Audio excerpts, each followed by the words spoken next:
بسم اللہ الرحمن الرحیم السلام علیکم ورحمۃ اللہ وبرکاتہ and welcome back to my channel, welcome back to the new video. آج جو میرے ویڈیو کا موضوع ہے وہ ہے ایسے انسان جن کی حفاظت اللہ پاک خود کرتا ہے۔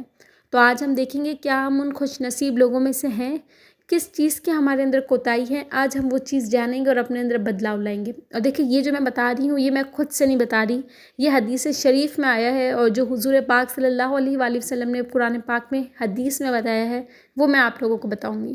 لیکن اس سے پہلے میں چاہتی ہوں کہ آپ لوگ مجھے تھوڑا سا سپورٹ کریں، میری ویڈیو کو زیادہ سے زیادہ لوگ سبسکرائب کریں، کیونکہ میں پرسوں دیکھ رہی تھی کہ مجھے 90% لوگ انسبسکرائب ہو کے دیکھ رہے ہیں۔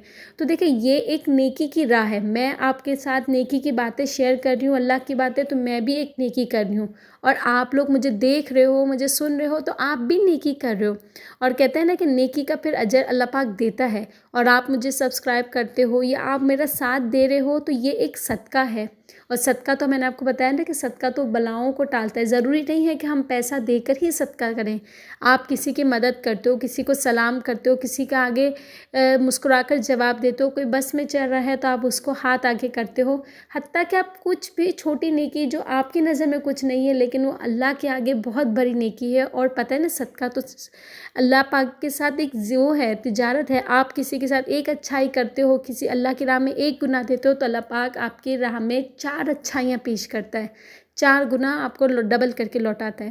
تو مجھے امید ہے کہ آپ لوگ میرے ویڈیو کو لازماً مجھے سبسکرائب کریں گے۔ دوسری بات یہ ہے کہ مجھے کسی نے اتنا برا سنایا کہ آپ اس طریقے سے چہرہ بنا کے آتی ہو، تو بہت مجھے کڑوے الفاظ سنائے، لیکن دیکھیں میں پہلے بھی بتا چکی ہوں کہ آپ نہیں جانتے سامنے والے کی کیا کنڈیشن ہے، کیا مجبوری ہے، کہ وہ شوقیہ یہ کارٹون والا فیس بنا رہا ہے یا کچھ بھی یوز کر رہا ہے۔ دیکھیں میں پہلے بھی بتا چکی ہوں کہ میں رہتی ہوں باہر ملک، یہاں پہ مسلمز کلچر نہیں ہے، تو یہاں نقاب نہیں ملتا۔ اب میں نے پاکستان سے منگوایا ہے تو وہ جنوری میں آئے گا، تو میں تب تک ویڈیو بنانا نہیں روک سکتی تھی۔ خیر ہر چیز کو بتانے کا الگ طریقہ ہوتا ہے، تھوڑا سا نرم لہجہ رکھنا چاہیے، کیونکہ دیکھیں میں نے تو معاف کر دیا، لیکن آپ کسی کے ساتھ اچھے الفاظ اپنی زندگی میں یوز کرو گے تو آپ اللہ پاک کو راضی کرو گے۔ خیر یہ سب باتیں تو چلتی رہیں گی۔ آج میں بتا رہی ہوں 3 انسان ایسے جن کی حفاظت اللہ کی ذمہ داری ہے، اور یہ حدیث شریف میں آیا ہے، حضرت محمد صلی اللہ علیہ وآلہ وسلم نے ارشاد فرمایا ہے۔ تو دیکھیں سب سے پہلے تو میں بتا دوں کہ اسلام تو اتنا پیارا دین ہے جو انسانی زندگی کے ہر پہلو کو واضح اور مکمل رہنمائی فراہم کرتا ہے۔ اس دین میں انسان کو اللہ کے ساتھ تعلق قائم کرنے، اپنے حقوق و فرائض کو پہچاننے اور دوسروں کے ساتھ حسن سلوک اختیار کرنے کی تلقین کی گئی ہے۔ قرآن حدیث میں شمار ایسے احکامات اور نصیحتیں موجود ہیں جو ہمیں دنیا اور آخرت کی کامیابی کی ضمانت دیتے ہیں۔ اللہ تعالیٰ اپنی بے پناہ رحمت کے ذریعے اپنے خاص بندوں کی حفاظت کا وعدہ کرتا ہے۔ ایک حدیث شریف میں نبی کریم صلی اللہ علیہ وآلہ وسلم نے ان 3 افراد کا ذکر کیا ہے جن کی حفاظت اللہ کی ذمہ داری ہے۔ ان افراد کی صفات کو اپنانا ہر مسلمان کی کامیابی کی ضمانت ہے۔ آئیے اس حدیث کا تفصیلی جائزہ بھی لیتے ہیں اور سمجھتے ہیں کہ اللہ تعالیٰ نے کن لوگوں کی حفاظت فرماتا ہے۔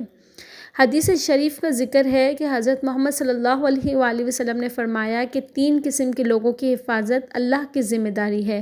عادل حکمران وہ شخص جو اللہ کی عبادت خلوص کے ساتھ کرے اور جو کسی کو نقصان پہنچائے بغیر اپنی زندگی بسر کرے۔ دیکھیں یہ حدیث ہمیں اس بات کی یاد دہانی کراتی ہے کہ اللہ تعالیٰ ان لوگوں کو اپنی خاص رحمت میں لے لیتا ہے جو دوسروں کے ساتھ بھلائی کرتے ہیں۔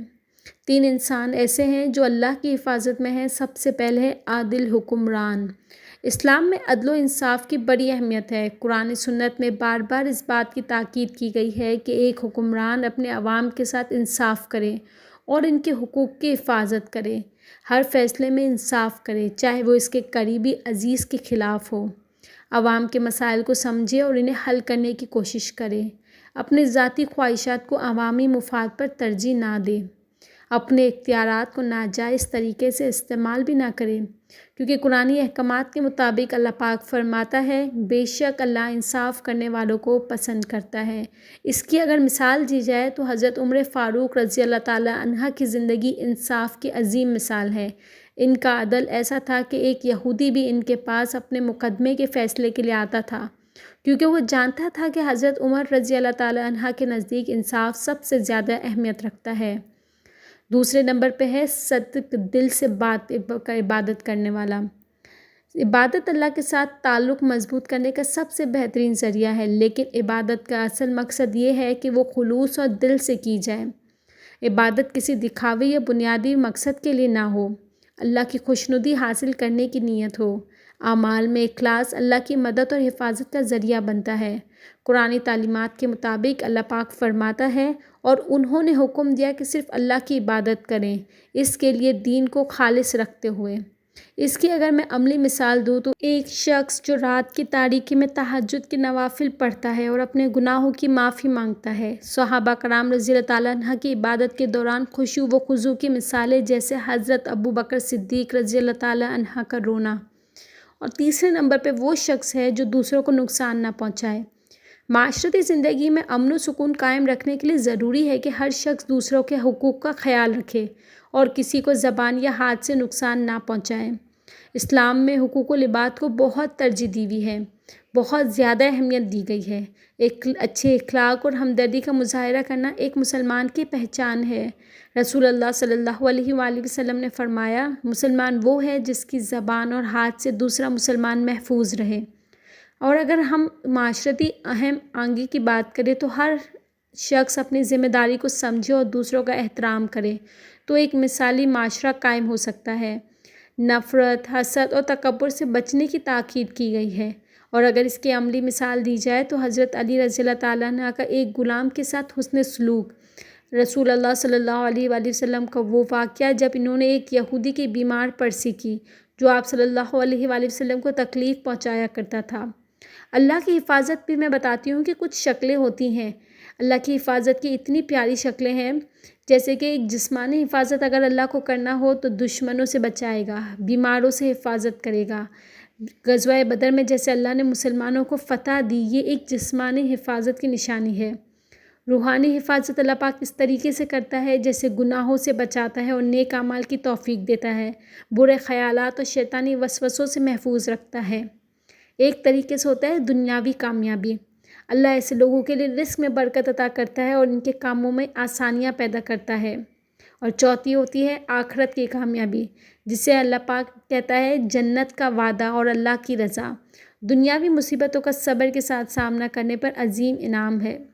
یہ سب سننے کے بعد یہ حدیث اور مسلمان کے لیے مشعل راہ ہے، یہ ہمیں سمجھ میں آتا ہے۔ ہمیں اپنے کردار اور اعمال میں عدل، خلوص اور حسن سلوک کو اپنانے کی کوشش کرنی چاہیے تاکہ ہم اللہ کی خاص حفاظت کے مستحق بن سکیں۔ اللہ تعالیٰ کی رحمت بے پایا ہے، لیکن اس کی رحمت کو پانے کے لیے ضروری ہے کہ ہم اپنے اعمال کو درست کریں، انصاف کا دامن تھامیں، عبادات میں خلوص پیدا کریں اور دوسروں کے ساتھ محبت و ہمدردی کا رویہ اپنائیں۔ میری دعا ہے یا اللہ ہمیں ان لوگوں میں شامل کر جو تیرے وعدے کے مطابق تیری حفاظت میں رہیں۔ ہمیں انصاف، اخلاص اور محبت کے راستے پر چلنے کی توفیق عطا فرما۔ آمین۔